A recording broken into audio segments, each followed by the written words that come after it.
All right, hey there, kiddos. Welcome back to Bro Banter, shallow thoughts from Callow dudes. I'm Andrew. And I'm Dylan. Last week we dived into the deep lore of the Bionicle universe and the Matoran universe proper, debating on the importance of the various aspects of the Bionicle lore. Now, as I explained to Dylan last week, Bionicle's essence lies in the elemental powers and unity of the To'omata. Tahu, Gali, Kopaka, Onua, Pohatu, Lua, they each embody the elements, the forces of fire, water, ice, earth, stone, and of course, air. Their struggles against the nefarious Rahi and the wicked Makuta are epic tales of unity and duty in the face of adversity. Listen, I respect your opinion, What? okay? I really do. But and elemental powers, they're intriguing, okay? And they may be intriguing, Andrew, but it's the grandeur of the brotherhood of Makuta's influence that defines Bionicle. Again with the Makuta. The cunning leader, Makuta Pterodax, orchestrated a web of deceit and chaos that spanned multiple story arcs. From the Matoran universe, for example, to the island of Matsunui. The Brotherhood's manipulations and shadowy schemes are what kept fans hooked. That is what makes Bionicle lore so special. All right. Shut up, Dylan. No, how would you make me? This week we're back, diving deep into another timeless story, the themes of Othello by William Shakespeare. As you know on the show, we like to go from show to show, week to week, try out new things and dive into new literature. Oh yeah. And we like to see how, not so bizarrely, Othello's themes echo in our modern lives. Now I know you students have gone to Cliff Notes. You've tried to cheat on tests. You've even tried studying, God forbid. And now you've come to the last place I personally would come to for advice. But hopefully by the end of this podcast episode, you guys will appreciate a little more the important themes found within the text of Othello by William Shakespeare. So hang on to your ruffs and puffs, kids. Yeah, I gotta say, honestly, just before we get really started into Othello, I gotta say, Shakespeare is absolutely just such a timeless writer. And he knew the issues that he was addressing in all of his shows, and this show especially, the issues are very timeless. Let's start with these concepts of jealousy and distrust. I mean, Iago's manipulation in Othello was masterful. He could teach a master class on the subject. In fact, it was just like the Game of Thrones plot. I'm thinking the same thing, because you were talking to me before the podcast started that Right. Iago would be a great player in the Game of Thrones, and I have to agree because it's all about the politics and the deceit and everything. He's really good at that. You're totally not wrong. He would have thrived in the world of Westeros. Oh, of course. The politics and the relationship complexities are so well explored in Othello and in Game of Thrones. I think they would have meshed very well together. Oh, no, true to that. I mean, manipulation and deception, classic Iago. Basically the ancestors of today's political hacks and internet trolls, you know? Okay, yeah. So you think so? Yeah, Iago would have made a killer political strategist, but internet trolling is a much lower brow of felony, in my opinion. Because if you sink that low, I think that you're just sad. Yeah, that's fair. I think corrupt politicians, they're evil, but they're intelligent evil, you know. Well, But I think Joe Biden. Okay, fair Yeah. enough. But most politicians, Right. Okay, but Hillary Clinton. yeah. Yeah. But for example, I think internet trolls are just stupid, and they're just doing it to have fun. They're not really intelligent, you know. Yeah. And when it comes to Iago, I would liken him more to a modern day Mean Girl. You know, they know exactly what they're doing. We know who these people are. When I say Mean Girl, you think of Regina George. Right? Yeah. No, Yeah, exactly. yeah. And they lie to your face and behind your back, spread gossip about you. And of course, they don't actually have to be a girl to be a mean girl. You know, they're not peacemakers like President Nelson said. That's true. And you know what? You're bringing up a very good point. They're not peacemakers. We're beginning to venture into the realm of toxic masculinity. That's a term that's thrown around a lot nowadays. It's true. A modern day topic that I'm none too fond of. It may be the red-pilled based alpha male giga chad in me, but I really think that word is overused, especially, for us modern day men. That's true, but you do think you can acknowledge that when it does rear up, especially in people such as Iago, it makes sense. Well, I guess. There are, I would say that there are some men in modern stories and even in Shakespeare stories that do embody toxic masculinity, but just in a different sense. For real. on my mama, he does accentuate certain masculine traits in a harmful way that makes us all look bad.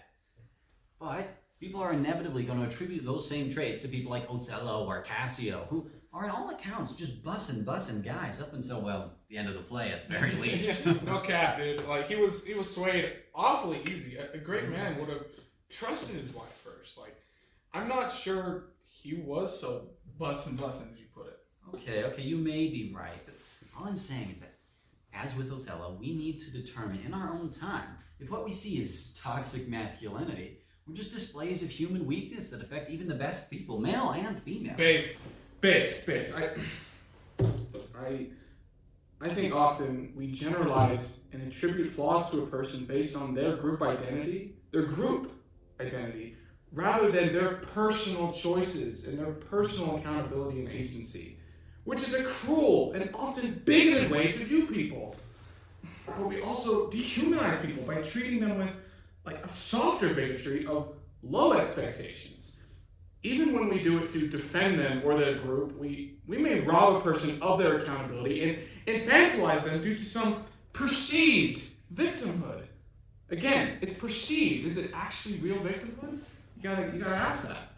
And honestly, when it comes to Othello being victimized, I do think that he was victimized. And he definitely was mistreated in this tale. Maybe even due to his race. But he was still a competent man, and in the end, he did make his own choices. That was surprisingly deep. Now on to a more interesting topic, women. Ah, yes. Women. Dylan, can you pull up a picture of a woman? No. Okay. Well, so, Desdemona, her defiance in the face of her father. Feminist icon or just bad form? You tell me. Oh, okay. Oh, for sure. A modern feminist icon, I would say, like, for sure. And I'm not talking like third wave feminism that we keep hearing about these days in the news. I'm talking like first wave feminism, like a true woman of God. Like bold but submissive, smart yet mild, and of course, unlimited love for everyone around her. Mm-hmm. And that's incredible to see in women. And should she have told her dad about her marriage? Maybe. But what's most important is her relationship with her husband and God. Yeah. She was right in God's eyes. And if her father disapproves of the marriage because of something as inconsequential as race, she was justified as far as I'm concerned. Amen. Anyway, we continue our analysis of Othello with a rather serious theme, the themes of trust and betrayal. I swear, dude, this play is like every episode of Real Housewives. Not that I watch or CSI. Housewives. Or CSI. Or a really good episode of Bluey. Bluey, yeah.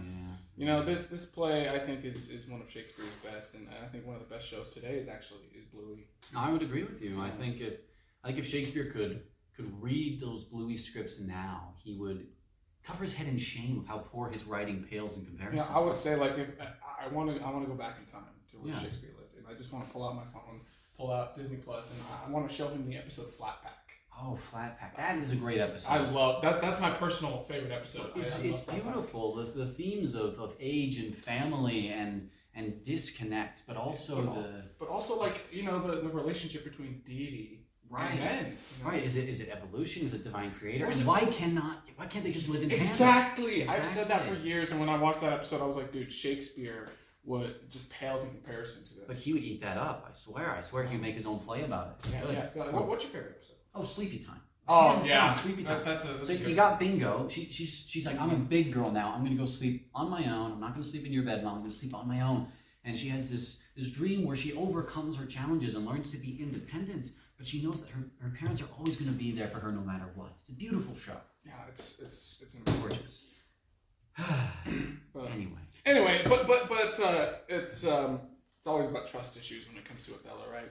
And backstabbing with Othello, and like we said, Game of Thrones earlier. Yeah. With the exception of Bluey, I think Othello would just fit right into that category of backstabbing and betrayal. Yeah, I mean it's sad, but it's true. I feel like in a world of decreasing action and Increased screen time, reputation destruction has now become the most powerful weapon, possibly more powerful than brute force has ever been in the past. You know what? I actually totally agree with that, especially in today's modern like cancel culture. As I like to call it. Like, it's true. I'm glad you viewers at home are enjoying our show, but seriously, get out and touch some grass. Touch some grass, please. When we're done with this, get some women. When you are done listening to this, go outside and just lie down on the grass. Call your mom. Tell her you love her. Yeah, like do something that's. Go make your bed. Go make your bed. Go clean your room. Get your house in order. It's disgusting in there. And look, I would say you need it, but I think we all need it. We all need it. I might go touch some grass after this too. Yeah, me too. I got some sniffa in my pocket. You know, sometimes when I browse the internet, it feels like decency has just died. Yeah. You know, like I feel like we're like something I was thinking about was a Dark Knight quote the other day. Speak forth, brother. Yeah, the scene towards the end where Harvey Dent is confronting Commissioner Gordon and Batman about the death of Rachel, and he said, "You thought we could be decent men in indecent time." In decent time, yeah. And you know, like the story of Othello just remind me of that saying. You know, like it's hard to be a decent man in decent times like this. Like we're truly living in a fallen world these days, and it seems as though there's like no real love left in the world. Well, you know, it's just how can we ignore the fragility of love? Love is fragile. I mean, you walk a tightrope when you love someone. You fall again and again, but you keep getting back up. This is true of how we love our partners, our family, but also how we love mankind. Amen. I mean, the trick is just perseverance. Othello himself mentions how much happier he would be if he just let the whole thing go. But he refuses his pride, his fixation. He chooses to live with that doubt, and he shuns the good. He shuns love. If you want my diagnosis, I'd say that's pretty cringe. I was gonna say that whole thing that you just said is cringe. Super cringe. Yeah, like not based at all. You know what? Darn right, Andrew. And I would say that darn right. There's a lot of Shakespeare stories with just so many cringe decisions. You know, Don John, cringe. Yeah, Don John from Much Ado About Nothing, cringe. Hamlet's uncle, cringe. And you know, I would say what Claudio did in Much Ado was cringe, but it wasn't necessarily his fault. I think Claudio is an overall good guy. For all the viewers at home, hashtag don't blame Claudio. That guy's probably ending up in the terrestrial kingdom. Not bad. Great guy. Yeah, it's not too bad, you know. All right, I see we're receiving a call from a viewer today. Hello, how are you? Hi, my name is Austin. Hi. Hi, long-time viewer, first-time caller. So I had a theory about Othello. All right, let's hear it. All right, I want to write an essay on why Iago is actually a closeted homosexual. No! All right, ladies and gentlemen, that's all the time we have for callers today. Let's move on. You know, well, I think it's about that time of day again. It is 3:42 p.m. 3:42 p.m. Thanks for joining us on this Shakespearean roller coaster. I really hope that you've all learned something that you can use, like especially in life. Because Shakespeare teaches some incredible lessons that we can use throughout life. And like, for example, if your uncle kills your dad, you got to kill your uncle. You got to kill your uncle. Yeah, you got to take that back. Yeah.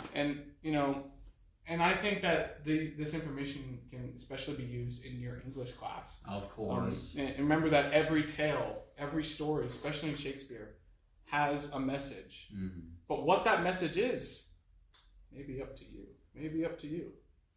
And until next time, this is Bro Banter, Shallow Thoughts with Callow Dudes. Signing off.